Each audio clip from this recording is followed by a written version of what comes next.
امل دل سے ولید سے محبت کرتی ہے مگر اپنے جذبات کے اظہار سے ڈرتی ہے۔ جب سے ولید نے مایا کے لیے اپنی دل کی بات کی ہے امل کا دل ٹوٹ سا گیا ہے، لیکن وہ خود پر قابو رکھے ہوئے ہے۔ جب بھی ولید کو مایا کے لیے تڑپتے اور پریشان ہوتے دیکھتی ہے تو اس کا دل کرتا ہے کہ کسی طرح اس کی مدد کرے اور اس کی خوشی واپس لا دے۔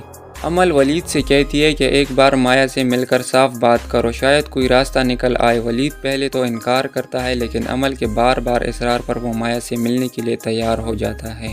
مایا اور ولید جب ایک دوسرے کے سامنے آتے ہیں تو مایا ولید سے کہتی ہے میں نے تمہیں کبھی دھوکہ نہیں دیا، میری منگنی میرے ابو نے زبردستی طے کی تھی، میں اس رشتے کے لیے کبھی راضی نہیں تھی اور آج بھی میرا دل اس شخص سے نہیں چھوڑ سکتا۔ اگر مجھے ذرا سا بھی اندازہ ہوتا کہ تم مجھ سے محبت کرتے ہو تو میں تمہیں سب کچھ پہلے ہی بتا دیتی۔ میرے ابو چاہتے ہیں کہ میری شادی ولید سے ہو کیونکہ ان کے لیے اناق اور عزت کا مسئلہ ہے۔ انہوں نے مجھے میڈیکل کی اجازت بھی اس شرط پر دی تھی کہ میں تعلیم مکمل کرنے کے بعد تم سے شادی کروں، مگر میں ایسا نہیں چاہتی، میں نے اپنی پڑھائی جاری رکھنا چاہتی ہوں، اپنے خواب پورے کرنا چاہتی ہوں۔ یہ سب سن کر ولید نرمی سے کہتا ہے مایا مجھے تمہاری ہر بات سمجھ آ گئی ہے، شاید میں نے تم سے کچھ زیادہ ہی امیدیں لگا لی تھی، میں نے یہ سوچا تھا کہ تم بھی مجھ سے محبت کرتی ہو، لیکن اب میں جانتا ہوں کہ تمہاری زندگی کے فیصلے تمہارے ہاتھ میں نہیں تھے۔ جیسے ہی ولید یہ کہتا ہے اور مایا سے پوچھتا ہے کہ وہ اس کے بارے میں کیا سوچتی ہے، مایا خاموشی سے وہاں سے چلی جاتی ہے۔ حقیقت یہ ہے کہ مایا بھی اب ولید سے محبت کرنے لگی ہے،